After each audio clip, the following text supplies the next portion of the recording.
যি মানুহৰ ঘৰ ভাঙাৰ শব্দ, এই শব্দবোৰৰ মানুহৰ যি আৰ্তনাদ, মানুহৰ যি চিঞৰ, মানুহৰ যি কান্দন, এই মানুহৰ যি চকু পানী, তাৰ এটোপাল এটোপাল চকুৰ পানী, বুলডোজাৰৰ এটা এটা শব্দ আৰু বুলডোজাৰৰ সেই ঘৰ ভঙা মানুহৰ হিয়া ভৰা কান্দনৰ প্ৰতিটো শব্দ যি আমাৰ কাণত বাজিছে, তাৰ প্ৰত্যুত্তৰ সংখ্যালঘু ৰাইজে এই কলমৰ জৰিয়তে দিব। মোৰ দৃঢ় বিশ্বাস।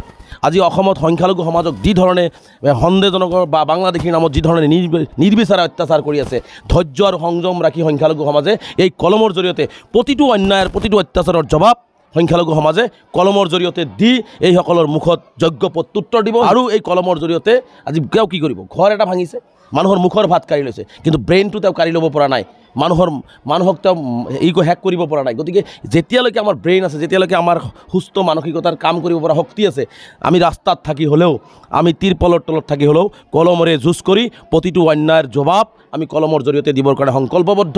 আৰু অসমৰ সংখ্যালঘু সমাজ, সংখ্যালঘু ছাত্ৰ ছাত্ৰীয়ে কলমৰ জৰিয়তে দিব আৰু ইয়াৰ যোগ্য প্ৰত্যুত্তৰ পাব। আৰু তেতিয়াহে আমি অসমখন আগুৱাই লৈ যোৱাৰ কাৰণে আমি তেনেকুৱা ধৰণে চেষ্টা কৰিম। গতিকে আমাৰ মূল অস্ত্ৰ হৈছে কলম, মূল অস্ত্ৰ হৈছে শিক্ষা।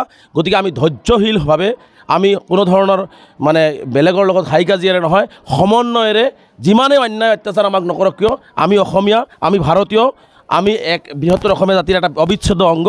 গতিকে আমি এইখন অসমৰ বাসিন্দা, ইয়াতে আছোঁ, ইয়াৰ পৰা আমাক কোনো আঁতৰাব নোৱাৰে। কলমৰ জৰিয়তে পুনৰ নিজকে প্ৰতিষ্ঠিত কৰাৰ লগতে ৰাজ্যখনকো প্ৰতিষ্ঠিত কৰাৰ কাৰণে যিমান সম্ভৱ কষ্ট কৰিব লাগে সংখ্যালঘু সমাজ কৰিবৰ কাৰণে সাজু আছোঁ আৰু কৰি থাকিম। গতিকে মই স্পষ্টকৈ কৈছোঁ যে এই কলমৰ যাত্ৰা, শিক্ষাৰ যাত্ৰাত, শিক্ষাৰ জাগৰণৰ যাত্ৰাত সংখ্যালঘু সমাজ ওলাই আহিব লাগে। সংখ্যালঘু সমাজ বিকল্প কোনো ৰাস্তা নাই। এই ৰাস্তাৰ জৰিয়তে সংখ্যালঘু সমাজক বিশ্বৰ দৰবাৰত চিনাকি কৰাই দিয়াৰ কাৰণে মই সংখ্যালঘু সমাজক আহ্বান জনাইছোঁ। যি মানুহৰ ঘৰ ভাঙাৰ শব্দ, এই শব্দবোৰৰ মানুহৰ যি আৰ্তনাদ, মানুহৰ যি চিঞৰ, মানুহৰ যি কান্দন, এই মানুহৰ যি চকু পানী, তাৰ এটোপাল এটোপাল চকুৰ পানী, বুলডোজাৰৰ এটা এটা শব্দ আৰু বুলডোজাৰৰ সেই ঘৰ ভঙা মানুহৰ হিয়া ভৰা কান্দনৰ প্ৰতিটো শব্দ যি আমাৰ কাণত বাজিছে, তাৰ প্ৰত্যুত্তৰ সংখ্যালঘু ৰাইজে এই কলমৰ জৰিয়তে দিব। মোৰ দৃঢ় বিশ্বাস।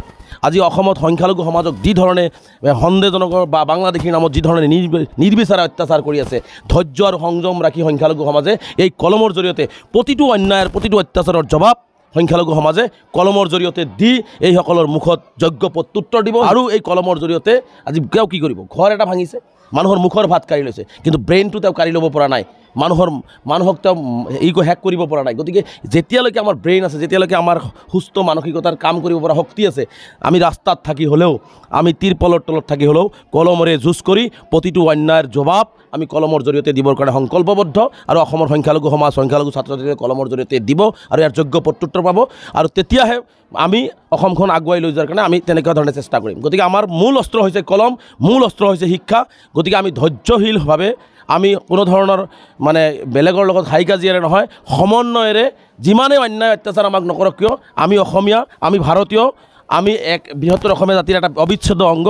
গতিকে আমি এইখন অসমৰ বাসিন্দা, ইয়াতে আছোঁ, ইয়াৰ পৰা আমাক কোনো আঁতৰাব নোৱাৰে। কলমৰ জৰিয়তে পুনৰ নিজকে প্ৰতিষ্ঠিত কৰাৰ লগতে ৰাজ্যখনকো প্ৰতিষ্ঠিত কৰাৰ কাৰণে যিমান সম্ভৱ কষ্ট কৰিব লাগে সংখ্যালঘু সমাজ কৰিবৰ কাৰণে সাজু আছোঁ আৰু কৰি থাকিম। গতিকে মই স্পষ্টকৈ কৈছোঁ যে এই কলমৰ যাত্ৰা, শিক্ষাৰ যাত্ৰাত, শিক্ষাৰ জাগৰণৰ যাত্ৰাত সংখ্যালঘু সমাজ ওলাই আহিব লাগে। সংখ্যালঘু সমাজ বিকল্প কোনো ৰাস্তা নাই। এই ৰাস্তাৰ জৰিয়তে সংখ্যালঘু সমাজক বিশ্বৰ দৰবাৰত চিনাকি কৰাই দিয়াৰ কাৰণে মই সংখ্যালঘু সমাজক আহ্বান জনাইছোঁ।